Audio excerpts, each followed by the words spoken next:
क्या हो रहा है भाई क्वेश्चन में देखिए, टीम के लिए कौन सा टूर्नामेंट सबसे अच्छा रहा? वही टूर्नामेंट सबसे अच्छा रहा जिसमें जीत का प्रतिशत सबसे ज्यादा था। तो जीत का प्रतिशत के लिए आप सारे ऑप्शन चेक नहीं कर, मतलब ये पूरा चेक नहीं करना, आपको केवल तीसरा चेक करना है, पहला चेक करना है, पांचवा चेक करना है और चौथा चेक करना है।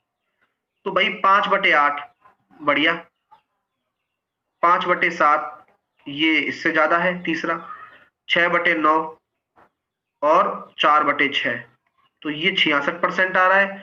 ये 3×6 ये भी 66 आ रहा है और 5/7 ये हो जाएगा भैया अपने पास 14×5 70%। थर्ड आएगा आंसर। 71 पॉइंट कुछ होता है, ठीक है। एक लंब प्रिज्म का आधार एक समबाहु त्रिभुज है जिसका क्षेत्रफल दे रखा है भाई। ओके, अब देखो कुछ ना कुछ जुगाड़ होता है, देखो कुछ ना कुछ हमारे पास होता है। एक लंब प्रिज्म है जिसका आधार समबाहु त्रिभुज है। अब प्रिज्म है तो हम जानते हैं ऐसी आकृति होती है प्रिज्म, घबराना नहीं है, प्रिज्म कोई ऐसा कोई खाने वाला नहीं है चीज, ये बहुत अच्छा क्वेश्चन होता है प्रिज्म का भाई, ठीक है सर। अगर समबाहु त्रिभुज है तो जिसका क्षेत्रफल आपको दे रखा है 173 सेंटीमीटर स्क्वायर, तो प्रिज्म का आयतन दे रखा है इतना, तो वॉल्यूम क्या होगा प्रिज्म का? तो सर प्रिज्म का वॉल्यूम होता है बेस एरिया इनटू हाइट, बस। हाँ आओ, तो वॉल्यूम दे रखा है 10,380 और बेस एरिया दे रखा है 173। हाइट निकालने में माहिर है, निकालो भाई। 173 का कोई ना कोई मल्टीपल बनेगा ही बनेगा ये।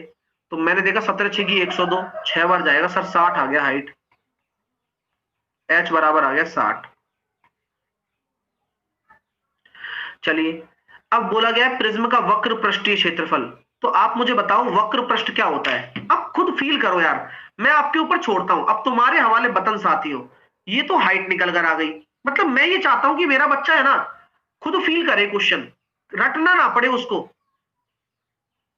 भाई हाइट तो 60 है, मतलब इन दोनों के बीच में 60 है। अब मुझे बताओ वक्र पृष्ठ क्या होगा? साइड की तीनों, साइड की तीनों। अब साइड की जो तीनों चीजें हैं, जो तीनों दिख रही है ना साइड की, ये वाली, एक एक आगे वाली और एक इधर वाली, इसकी शेप क्या है? इसकी शेप क्या है? शेप दिख क्या रही है आपको भाई? क्या दिख रहा है? भैया के मारूंगा मैं, रैंगो को कह रहा पिरामिड दिख रहा है। कहां से दिखेगा पिरामिड इसमें भाई? मैं कह रहा हूं कि यहां पर क्या दिख रहा है? ये जो शेप है वो क्या है? ये रेक्टेंगल दिख रही है ना, देखो ना, देखो ये इसकी ए है यानी कि भुजा, और ये इसकी ऊंचाई। अब भुजा कैसे निकालेंगे सर? तो किसी भी आपको समबाहु त्रिभुज की भुजा निकालनी है तो कैसे निकालेंगे? √3a² / 4 जो कि 173 के बराबर है, और √3 की वैल्यू क्या लेनी है? 1.73 लेनी है, क्वेश्चन बोल रहा है 1.73a² / 4 173।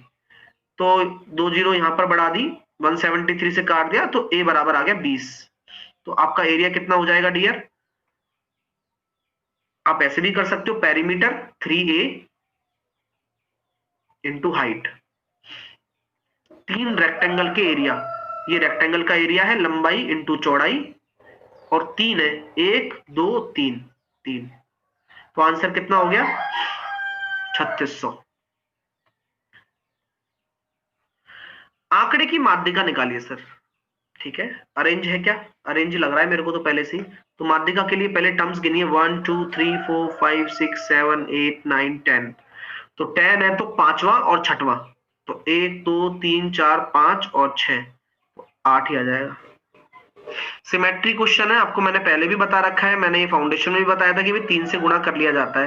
तो ये कितना आ रहा है? 3x 1/2 - 3x plus 3y 2 - 3y और 3z 2 - 3z। अब ये क्या किया है मैंने, अब आपको खुद को समझ में आना चाहिए। मैंने कुछ नहीं किया, इस 3 का वज्र गुणा कर दिया। अब आपको ये फील आ रहा है ना कि यार ये 3x और माइनस का 3x कटेगा तो सही, कैसे कटेगा? तो हमेशा इसके लिए कॉन्सेप्ट लगाया जाता है, +1 कर दिया जाता है।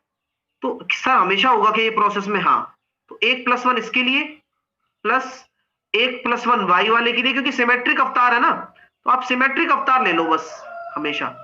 +1 इसके लिए, 1 + 1 उसके लिए। तो गणित का नियम कहता है कि भाई जब आप अपने आप अपने हिसाब से 3+1 ले रहे हो, तो यहां भी आप एक 3+3 करो तो बराबर 4 के होगा, एक में +3 करना पड़ेगा। अब जब आप इसको सॉल्व कर रहे हो तो ये कितना आ रहा है, देखो खुद देखो, ये आ रहा है सर 2/3 माइनस 2 माइनस 3x, इसी प्रकार 2/3 minus 3y, 2 minus 3y upon 2/2 minus 3z बराबर 4। और आपको यही तो निकालना है, तो ये जो 2 है उसको कॉमन लेके नीचे ले आओ तो आंसर आएगा 2।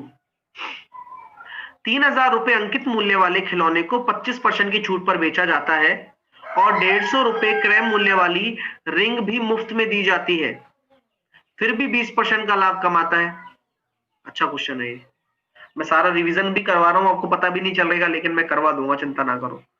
ठीक है, 3,000 रुपए का अंकित मूल्य है, अब एक खिलौने को 25% की छूट पर बेचा जाता है, अब साथ में 150 रुपए क्रय मूल्य वाली रिंग भी मुफ्त में दी जाती है। ठीक है सर, तो फिर भी 20% का लाभ हो रहा है, तो उस वस्तु का क्रय मूल्य क्या था? मेरी बात को आप सुनोगे? आप बता दूं? अब चुप रहना बस, अच्छे से समझाऊंगा, है ना, अच्छे से समझाऊंगा, ये गारंटी है। और अगर आप समझ लोगे तो समझ में भी आ जाएगा, ये भी गारंटी है, लेकिन चुप रहिएगा और शांति बनाए रखे। ठीक है, चलिए आगे चलते हैं। अगर हम बात करना चाहे सेलिंग प्राइस कितनी होगी, आप जब बेचोगे किसी प्रोडक्ट को तो 3,000 रुपए आपका अंकित मूल्य है, तो 25% का डिस्काउंट दोगे तो 75% पर बेचोगे, यानी कि सर आप सेलिंग प्राइस की बात हमसे कर रहे हो, तो इसका सेलिंग प्राइस कितना हो जाएगा माय डियर? 2250। भाई इतने में तो बेचोगे? हाँ, कि भाई आया कोई ग्राहक आया, बोले भैया जी ये कितने का है खिलौना? तो भैया जी ने बोला कि देखो भाभी जी 25% के डिस्काउंट पे मिलेगा आपको ये। बोले ठीक है दे दो, लेकिन भाई सेटिस्फाई नहीं होता कभी भी, ग्राहक कभी भी सेटिस्फाई नहीं होता, और खास करके मतलब, है ना, समझ रहे हो ना, भाभी जी टाइप तो कभी भी सेटिस्फाई नहीं होती है।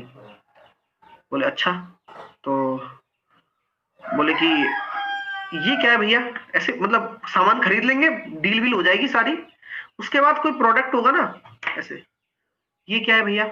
भैया बताएंगे कि ये एक रिंग है, ऐसे 150 रुपए की है। ठीक है, वो खरीद भी दे रहा हूँ, पड़ी है मेरे पास ऐसी। अरे भैया ये पड़ी है तो ऐसी दे दो ना यार। भैया के भाई ये तो अच्छी अच्छी फंडा है भाई साहब, ये तो मामला खराब कर दिया। तो बोले यार अब क्या करूं? बोले कुछ नहीं, ठीक है अब, यानी कि अब 2250 रुपए में जो बेच रहा था, अब वो उसका विक्रय मूल्य घटकर कितना हो गया? वो 150 रुपए और चले गए उसमें से रिंग के, अब दो 2100 रुपये हो गया भाई। ठीक है, चलिए अब 2100 रुपए ही में ही आप क्या कर रहे हो, 2100 रुपए में ही आप बेच रहे हो, फिर भी वो संतुष्ट है भाई साहब, उसको टेंशन नहीं है। क्यों संतुष्ट है? क्योंकि 2100 रुपए में बेचने पर भी वह 20% का लाभ कमा रहा है, यानी कि 20% का लाभ होता है 5 से 6, तो 6 बराबर अगर 2100 है तो 5 बराबर कितना होगा ये निकालना है बस। तो मैंने आपसे कहा 2 से काटेंगे या 3 से काटे 700, 350, 350 इंटू 5, आंसर निकल कर आएगा बढ़िया वाला 1750। बोलो मजा नहीं आया क्या आपको? और कुछ समझ में नहीं आया तो बताओ।